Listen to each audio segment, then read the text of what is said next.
আজকে আমার রেসিপি সর্ষে ভিন্ডি। আর এই সর্ষে ভিন্ডি বানানোর জন্য প্রথমেই আমি 500 গ্রাম ভেন্ডি নিয়ে নিয়েছি। সেগুলোকে জলে ধুয়ে শুকিয়ে যাওয়ার পরেই কেটে নিয়েছি, যাতে লালা ভাবটা না থাকে। এরপর প্রায় 3 চামচ সর্ষে আর 3 চামচ পোস্ত জলে ভিজিয়ে রেখেছিলাম, সঙ্গে 2টো কাঁচা লঙ্কা আর কয়েকটা কাজু বাদাম।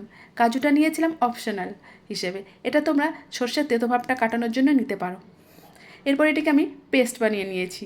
পেস্টটাকে আমি ছেঁকে নিয়েছি যাতে অনেকটা স্মুথ হয় আর খেতেও টেস্টি হয়। এরপর আমি সর্ষে ফোড়ন দিয়ে কেটে রাখা ভেন্ডিগুলোকে ছেড়ে দিয়ে একটু নেড়ে চেড়ে নিয়েছি। কিছুক্ষণ নেড়ে চেড়ে নিয়ে প্রায় 5 থেকে 7 মিনিট এটা লো ফ্লেমে ঢাকা দিয়ে দেব। ঢাকা তুলে এর মধ্যে হলুদ আর স্বাদ মতো নুন দিয়ে একটু নেড়ে চেড়ে নেব।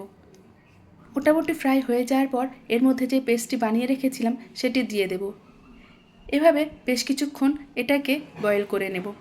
মোটামুটি 8 থেকে 10 মিনিটে লো ফ্লেমে এটাকে ফুটিয়ে নেব। আর নামানোর কিছুক্ষণ আগে একটু কাশ্মীরি লঙ্কার গুঁড়ো দেবো কালারের জন্য। মোটামুটি দেখো রেডি হয়ে গেছে আমার সর্ষে ভিন্ডি। কেমন হয়েছে জানিও। Tata, bye bye.